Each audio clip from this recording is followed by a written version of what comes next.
So in this second half of the video on my experiences with ADHD, I do dive into some pretty serious topics that I've dealt with that have been offshoots of my ADHD, specifically binge eating and also binge drinking.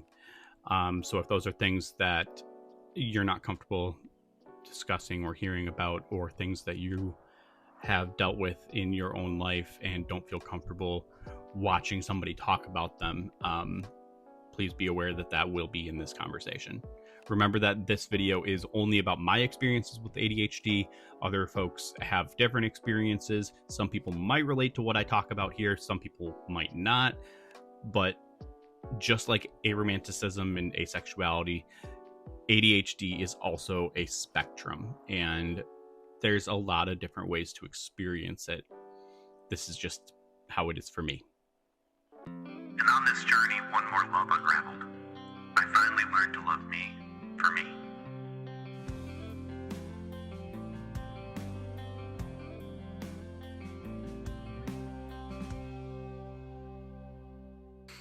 Ooh, another thing is hyperfixations and feeling burnout from going too deep into hobbies.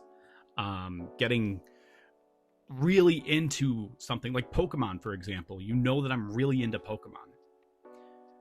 I get hyperfixated on it, and it's not always good, especially when it comes to like my spending habits. I can be pretty impulsive when it comes to shopping. I can find something and really want it, and it's really hard to talk myself out of it, even though I know I don't need that thing.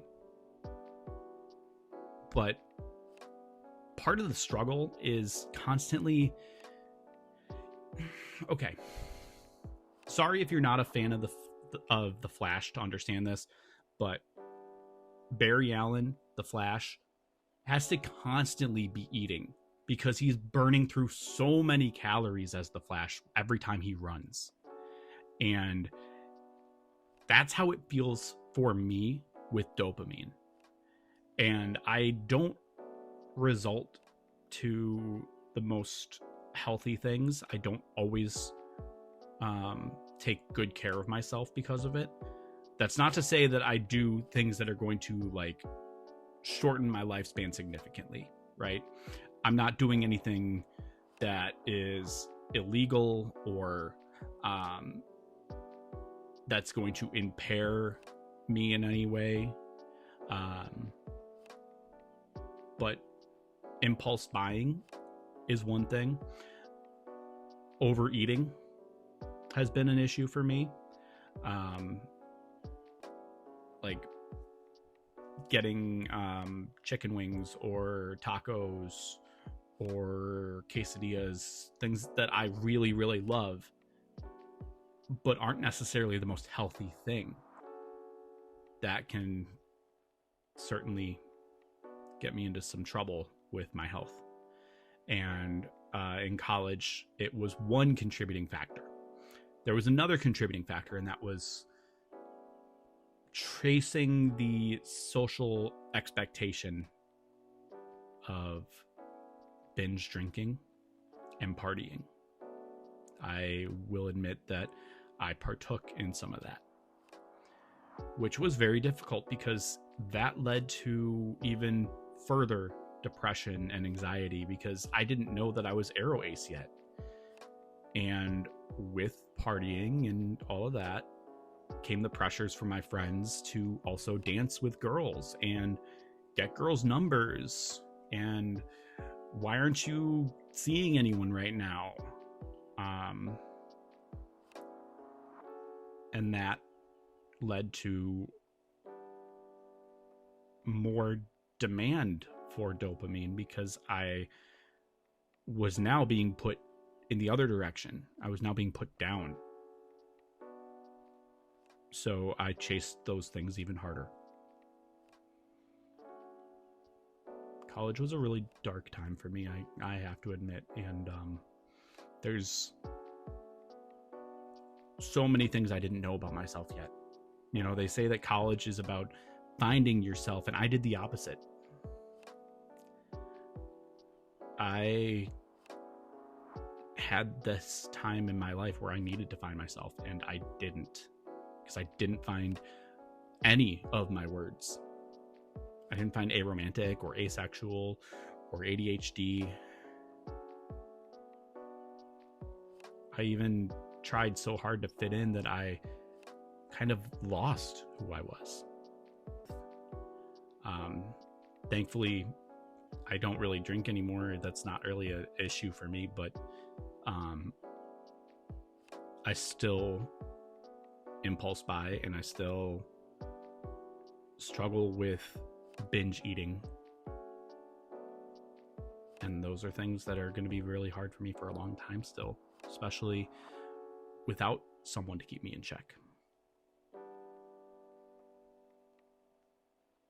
So in that way, being Arrow Ace and my life looking like the way it does on that end, plus having this, it's not great when it all gets blended together and it all intersects in that kind of way.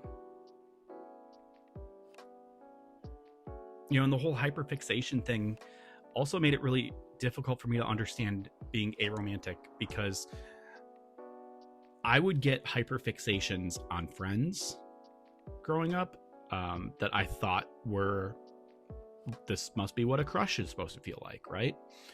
Or people I barely knew, but, you know, I was into their aesthetic, or shared common interests that we had, but I didn't really know them yet. So I was like, that's what love at first sight must be.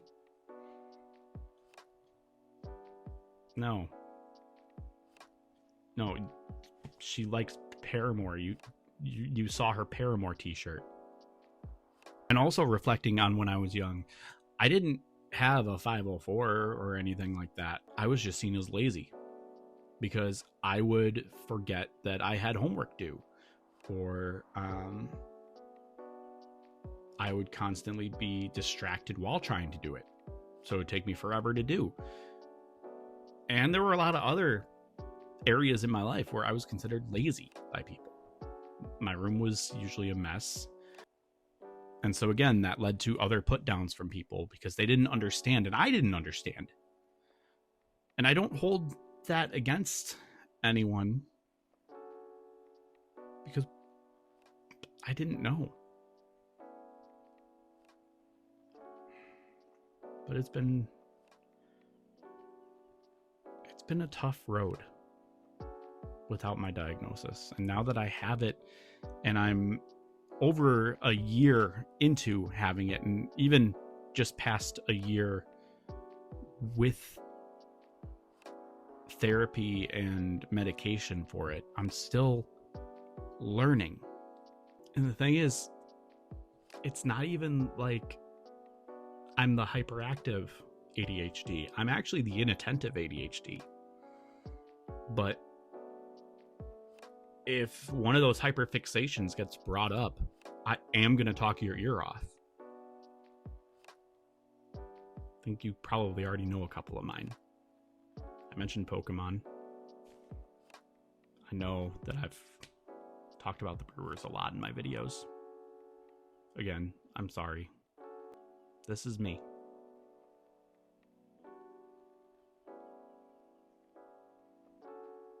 This is the real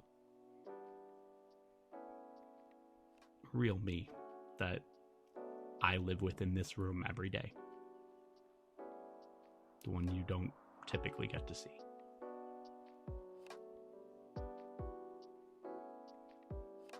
And yeah, I'm kind of a mess. But I think in some ways we all kind of are, in our own way. That's what life is. I don't know, maybe I'm just rambling at this point and I'm sorry. I feel like I'm forgetting stuff. I did want to say that I forget things. another thing that I learned about ADHD recently that I didn't realize was going to hit me the way that it did in the video that I saw.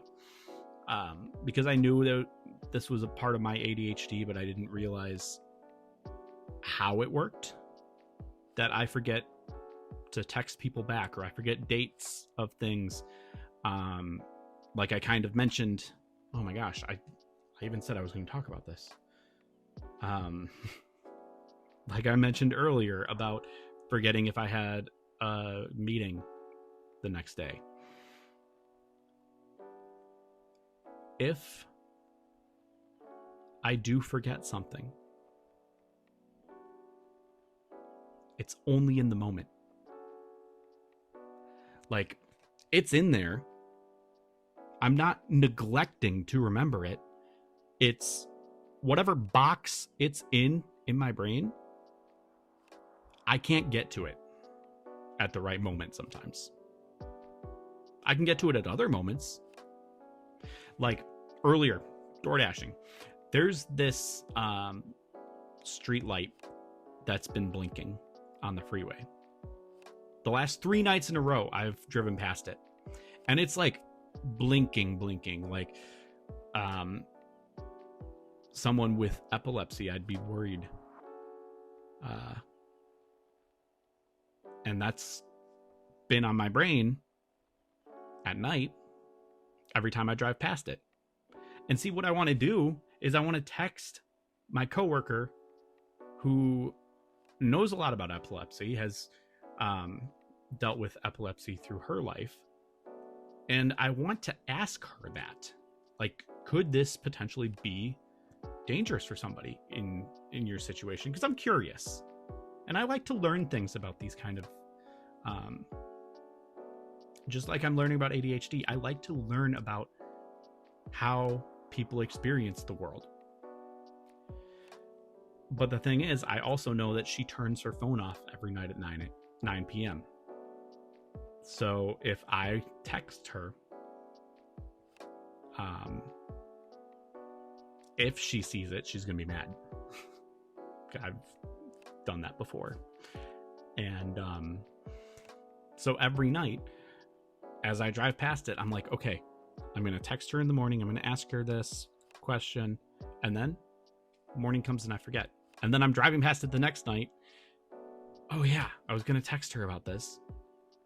Next morning again, I forget. It's now happened 3 nights in a row. I don't know if I'm going to remember tomorrow. That's something that I didn't hear and understand properly until very recently when I heard somebody else explain it. And that's been on my mind when I can access it.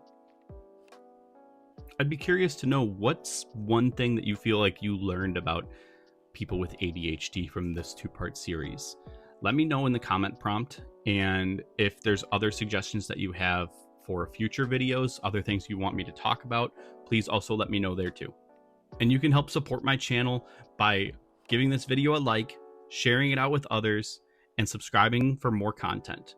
You can also help support me and all of the other work I do as well by going to my merch shop and checking out some of the shirts and hats and sweatshirts and stickers and everything that I have there. And you can order a copy of my book, Limitless, Poetry of an Aromantic and Asexual Journey. Thank you again for this opportunity to share this part of myself. It's tough being vulnerable about it, but it's something that I think I needed as well. And hopefully some people got something out of it that can help them in their own experience. Please be good to each other and to yourselves. I'll see you in the next one.